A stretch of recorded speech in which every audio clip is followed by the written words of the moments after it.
Hi and welcome to Spill the Tea with LLIB. I'm Cal. And I'm Claire. And together we founded the incredible platform that is Leading Ladies in Business, a platform that inspires and supports female business women across the globe. Hi everybody and welcome to Spill the Tea with LLIB. We have got the incredible Angela Spencer here with us today, who is a female empowerment coach. We're really excited to be truly empowered with this conversation going forward. So Angela, spill the tea so far on what it's like being a woman in business and where you're up to on that journey and what that's looked like for you. Okay, well, thanks for having me. No problem. It's lovely to be here. I started my business in 2020. Wow, what a year to start. Exactly, yeah. I think it was a big kind of wake-up year for a lot of people, wasn't it? Yeah, huge year. And prior to starting Virago Wellness, I'd worked for 14 years in corporate. So I'd gone straight from university into the same business. I'd worked 6 years in buying and marketing. So I grew up in the 90s, so I wanted to be Rachel Green. Yes. Obviously. So I fulfilled that ambition. Well done. Did that for a while, enjoyed it, got to travel and all of those wonderful things. And then realised that really what drove me was people and being connected with people. So then I moved into engagement and culture roles within the HR, within the organisation, and spent the latter part of my career doing that. I've always been kind of obsessed with what makes people thrive and what makes people happy. So I loved my job, adored my job.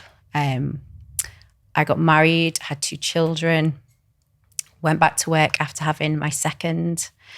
And I was, at that point, I was head of culture for the organisation. And everything on paper was looking really, really good. Yeah. Career was going great, happily married, beautiful daughters.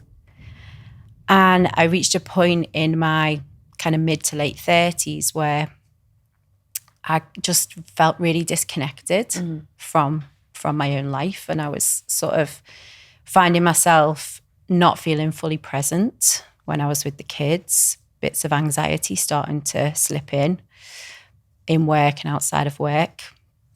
And eventually towards the end of 2019, I experienced a panic attack, which was kind of really did feel like it had come out the blue. And I was so confused. I was like, but everything's really great. What is my problem? So I hired a life coach at the time, and she asked me a question in our first session, which kind of changed the trajectory of my life. And that question was, who is Angela? Wow. And it was like one of those moments where, instantly I was like, oh, well, I'm a head of culture. I've got 2 beautiful children. I'm a mom, I'm a wife. And she stopped me and was like, okay, Angela, I know that they're the roles that you play in life, but I'm really interested in knowing who is Angela. The roles that you play in life. Wow. Exactly. And it was like she stripped me bare of everything that had become my identity in that room. And there was this moment of silence, and so much happened inside me where I was like, sadness, regret, unable to answer a simple question of who was I at that point. So that kind of kick-started what became 5 years of self-discovery, healing. I'm still on a self-discovery journey. And in 2020, I'd gained so much from coaching myself personally. I was coaching internally at the organisation that I worked for. And when the pandemic hit and we went into lockdown, I felt so steady and calm in myself compared to where I'd been the year before. And I knew it was all based on my mindset and the work I'd done and the work that I was continuing to do. And all around me, I just felt like everyone was crumbling. So the opportunity came up for me to leave the business. And I was like, I know what I'm going to do. I'm going to train. I'm going to become a coach.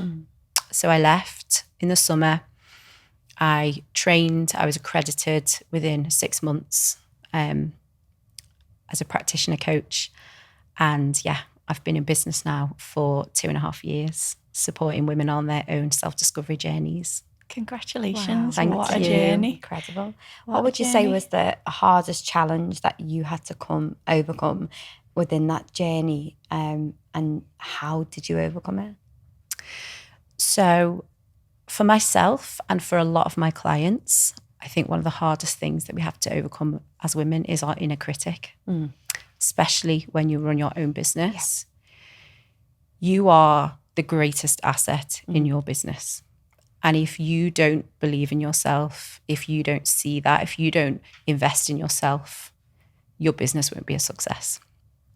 And I work with doctors, lawyers, teachers, entrepreneurs. Literally every woman I've ever worked with has an inner critic, you know, and these are incredible, successful women. And it's like the voice inside your head that is controlling the narrative of your life. And my biggest confidence hack was learning that I could overtake my inner critic and replace it with an inner cheerleader through self-compassion, through being consciously aware of my thought patterns, about where they were taking me, thinking about how the thoughts in my head and the way I spoke to myself internally, how's that going to impact my future?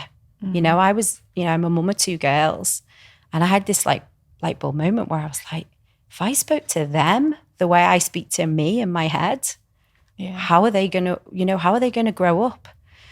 And that's it for me. It's all about my biggest continued journey is constantly replacing that inner critic with an inner cheerleader, believing in myself. I think so many of us, we carry things, and I do a lot of belief work with my clients. We carry things that aren't ours to carry. Society expectations, parental expectations, things that teachers, boyfriends, people in the street have shouted to us, you know, things that those things that you all know the things where you can close your eyes and you can think of them and they hurt you. But they don't need to be the dictators in our life. We can take control of our thoughts. We can choose a different outcome for ourselves. And continues to be the biggest journey, definitely. That's incredible. And it's really important that, you know, people identify that voice isn't always your voice and it isn't always your words. It's the words spoken by all of the people who you've just mentioned. And separating yourself from that is truly, it's difficult, but it's so liberating. Worth it. I think as well it's interesting, isn't it, how we remember all of the negative things that people have said to us over the years, you know, and we can probably go back as far as, you know, age 5 with some of our earliest memories of things that people have said on a playground, or that, you know, parents have said without thinking, you know, that would impact in a lifelong capacity. And, you know, but we don't necessarily remember all those things that people say in a positive way, where people go, you're incredible, you're doing so well. You know, when they're being your cheerleader, it's very easy to go, oh yeah, you know, but they don't see this or they don't see that and they don't see the other, rather than remembering those positives. We always remember the negatives. We do. And our brains are wired to protect us. And that's why, isn't it? It goes to the negative. But look, we live in a modern society. Like, I'm not going to walk out of here today and get taken down by a tiger. Like, I am actually safe. Yeah. And I don't need to focus on the negative. I can choose to focus on the positive. Yeah. Absolutely. I do a thing with clients where if they want to work on confidence, you know, one of the first things I'll do is, you know, write me an A4 piece of paper of all of your great assets, your strengths, nice things that people say about you. And straight away they go, oh, I'm not going to be able to fill an A4 piece of paper. Yeah. No way. I was just thinking that. Yeah. It's strange, isn't it? But you will. You can. You will fill that A4 piece of paper. And then when you start to absorb those compliments and believe them and trust that they're genuine, you know, we don't go around just saying nice things to people for the sake of it, you know? No. I did a Leading Ladies in Business event last night, and 3 different women came over to me and said, complimented me on my energy. And that's that's the greatest compliment anyone can ever give me, because that's what I'm working on. I've been working on my energy for the last 5 years, and you can't fake energy. No. So when someone picks up on that, I'll take that compliment all day long and I'll remember it. You were glowing. Everything you were. I was at the event, and when you were talking about what it was that you did, the passion was there. It was in your smile. It was in your eyes, and I think we were all just, wow, you love what you do. It's amazing. Thank you. It is beautiful. So who's had the biggest influence in your life? So my mum's had the biggest influence on my life. Mums are incredible, aren't I they? know. I bet that's the most common answer, isn't it? I don't know whether it's been the most common, but it has been the most common today, because everyone said, as we recorded today, Mum. Yeah. But yeah, I think that's a really and it'd probably be interesting our one. answer as well. Oh yeah, 100% will be mine. It makes you feel good about being a mum as well. Yeah. It's like, that's nice. Hopefully I'm having a good influence. But I've actually spent more of my life without my mum than I did with my mum. Wow. Yeah, she passed away when I was 17 of breast cancer. So she was 50, and she spent a lot of her 40s battling the disease. And her influence was so strong when I was younger. I remember when she passed away, I was, I've had to deal with obviously the trauma, but I had a sense of, I was lucky, because 17 years with her was worth a lifetime with someone else. But then life goes on, and you become, you learn how to live without them. Yeah. You become a different person, you change, you grow up. And then it was, as I was approaching my 40th birthday, as I said, when I started to have this realization of self-discovery. I remember I'd walk from my office where I worked at the time to my car, and mum just kept coming into my head. And this voice in my head kept saying, if you only had 10 years left to live, would you be doing this? Yeah. And I think it was kind of her journey and how she died, and when her life ended, that actually had the biggest influence on me lately. Yeah.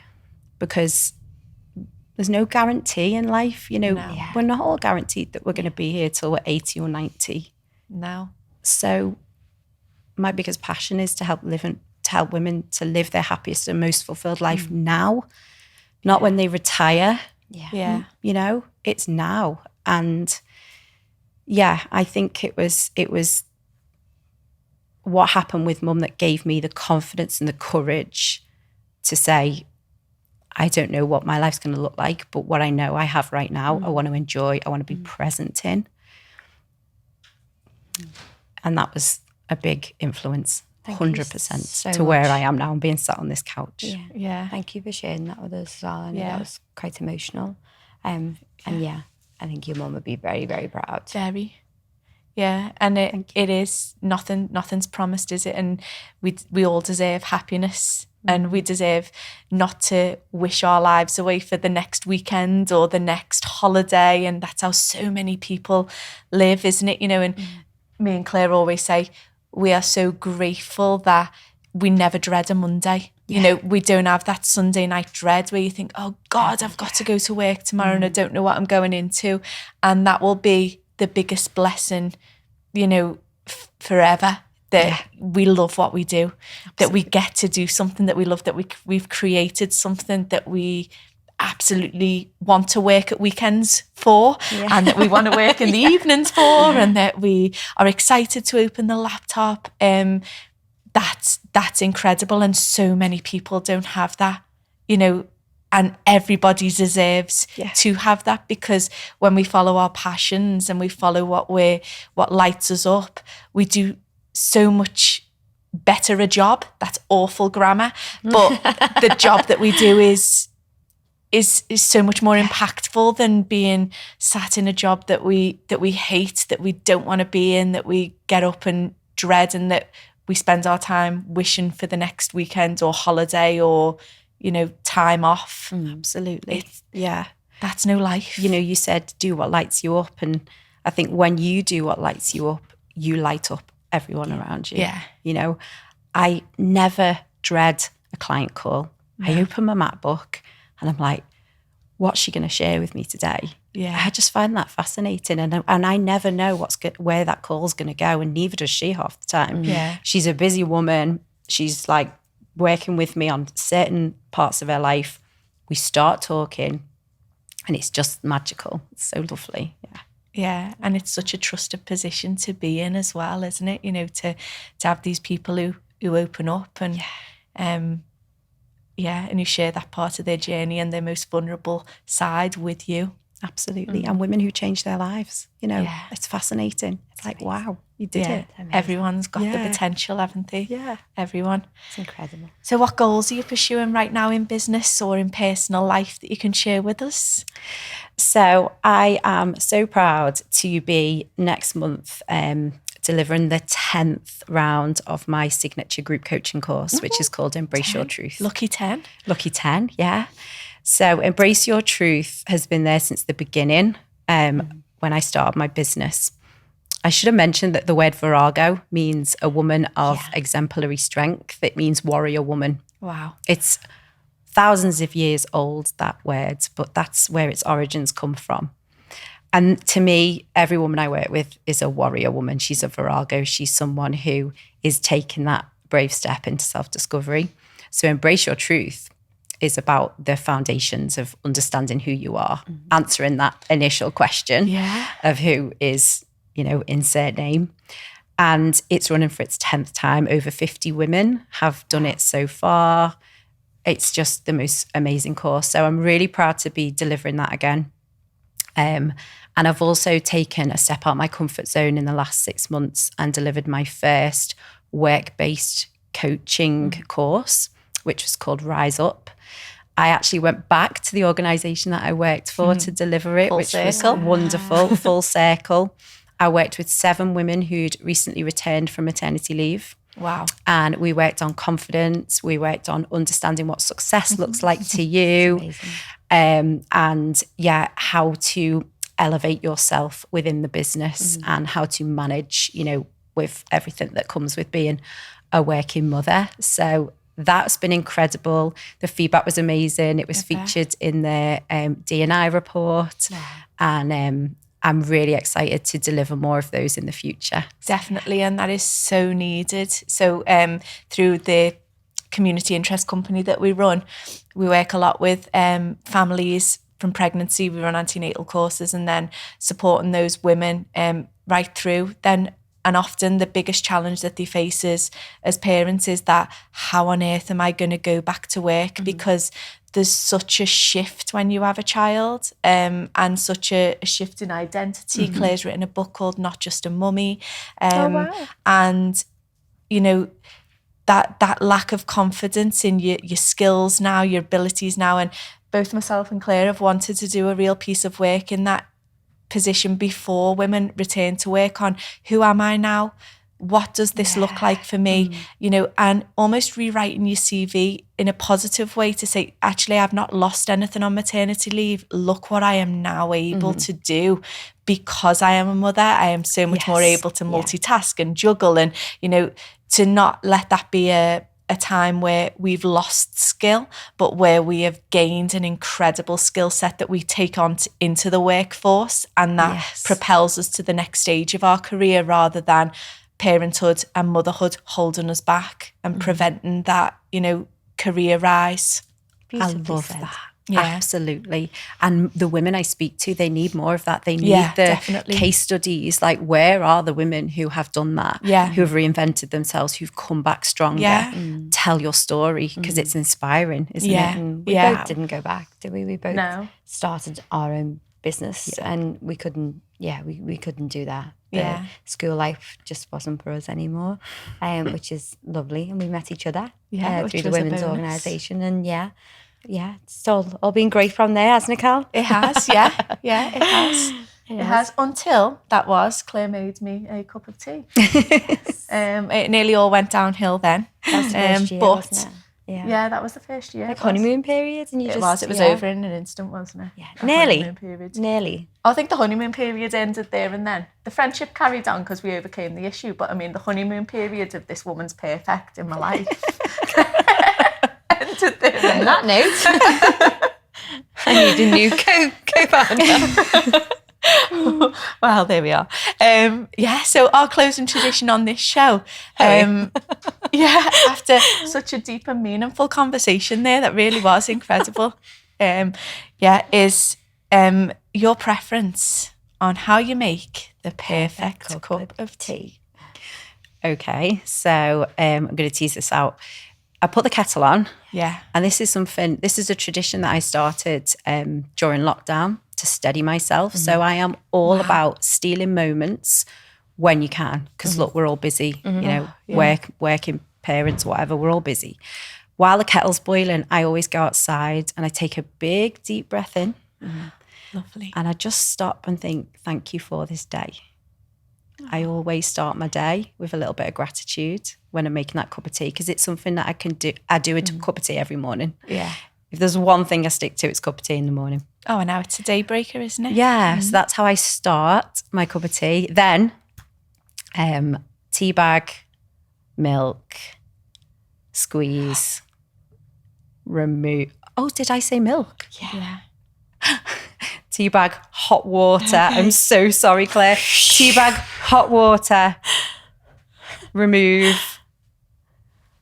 add the milk. Yeah, okay.